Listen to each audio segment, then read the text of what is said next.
All I need is one mic. That's all I need. All ready to keep the round of applause going for Mr. Gerald Cedillo. This is called the 8th day. On the 8th day, after all the scaffolds were down, his holy sandals tucked neatly beneath the bed, God dreamt of salesmen. He dreamed soda pops and electricity, model homes in new subdivisions empty except for the mass-produced art on the sterile hospital white walls. He imagined all the sharp ends of Ginsu knives upright in handbags that will soon be cutting nickels and tailpipes in half.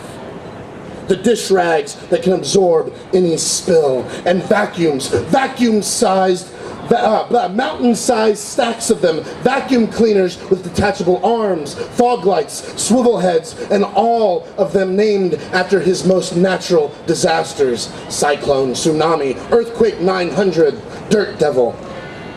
But that didn't scare him.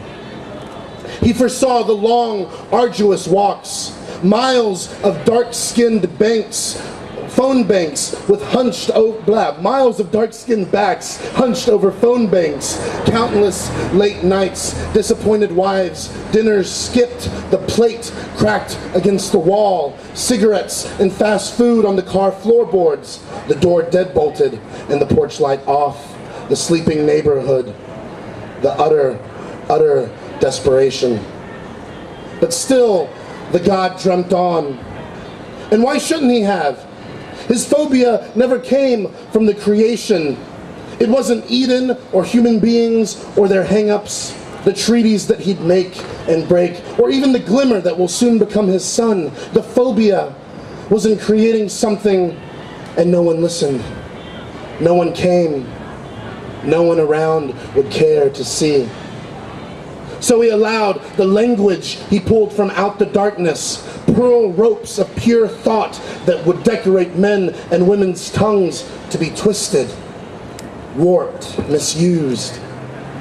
What the hell, he thought. Let the salesmen have their bigotry, their lies, their recklessness. Let the con men in, the money seekers, the skirt chasers, the ambulance chasers, the car dealers, the jewelers, the pawn shops, the knockoffs, the prostitutes, the fundraisers, the dictators, the drug dealers, the God peddlers, and the war peddlers. Let it all. He sits up. I gave dogs the ability to smell fear. And in the water, sharks can sense blood. Now people will be able to smell bullshit.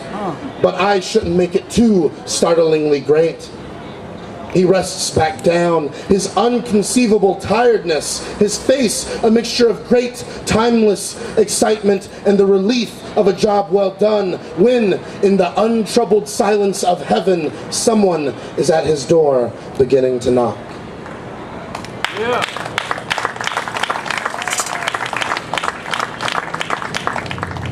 Macho.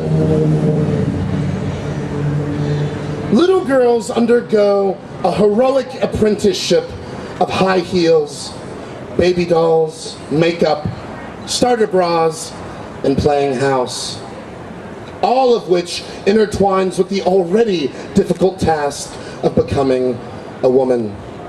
Molding into a body, a role as much myth as art. An identity like iron, ironically, treated hostilely, bent, scalded and punished toward beauty, reminded by the echoes of hammers. But for myself and men, boys, we do not learn in miniature the tasks of manhood. Hell, what tasks of manhood? Sit how we want, eat how we want, wear what we want, go where and wherever we want. We do not need to look nice, and in fact are encouraged not to put too much effort. Princes that shouldn't wake too early or work too hard. We are not given the secrets of rearing children, weaving hair, accessories, dancing, singing, or caring. Men, boys, we are given a near grammatical instruction of toy cars that crash, guns that shoot, action figures to desecrate with real detachable body armor and damage and weaponry. Our eyes must always be trained, transfixed on violence, made to gaze until it becomes meaningful, seductive. Thank you. Yeah.